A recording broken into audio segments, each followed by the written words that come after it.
Le climat de la Terre change et chacun de nous y contribue. Par les produits que nous achetons, par l'électricité que nous consommons et par l'énergie que nous utilisons pour nos activités. Industrie, agriculture, transport, déchets, production électrique et tant d'autres secteurs libèrent du dioxyde de carbone et d'autres gaz dans l'atmosphère où ils piègent la chaleur du soleil. Plus il y a de dioxyde de carbone, plus la chaleur piégée est grande, conduisant ainsi à un réchauffement à l'échelle mondiale. Résultat, les changements climatiques se répercutent sur la météo, la production alimentaire, l'alimentation en eau, la santé humaine, etc. Mais il y a des façons d'y remédier.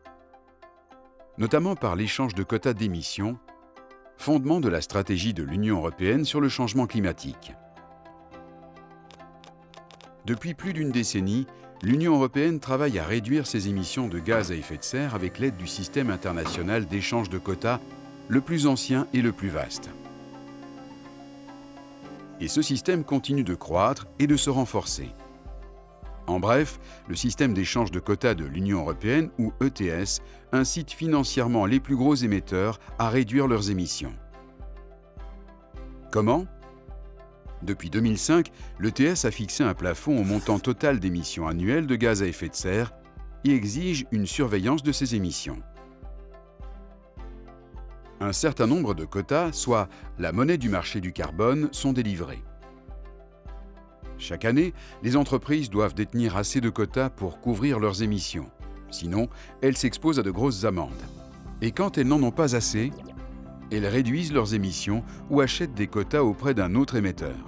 Et quand elles en ont trop, elles peuvent les garder pour l'année suivante ou bien les vendre. Cette souplesse leur permet de réduire les émissions au moment où cela coûte le moins. Au fil du temps, ce plafond annuel est réduit, moins de quotas sont émis, des techniques de réduction des émissions sont développées et le total des émissions chute. Les entreprises sont financièrement incitées à réduire leurs émissions ou paient d'autres pour le faire. Aujourd'hui, ce système de plafonnement et d'échange couvre environ la moitié des émissions de l'Union européenne et plus des 3/4 du marché international du carbone.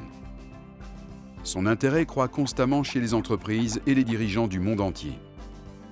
L'ETS de l'Union européenne prouve que fixer un prix au carbone est possible et a un sens d'un point de vue économique. Cette approche souple, rentable et propice à l'économie aide l'Union européenne à avancer vers un futur pauvre en carbone et plus vert.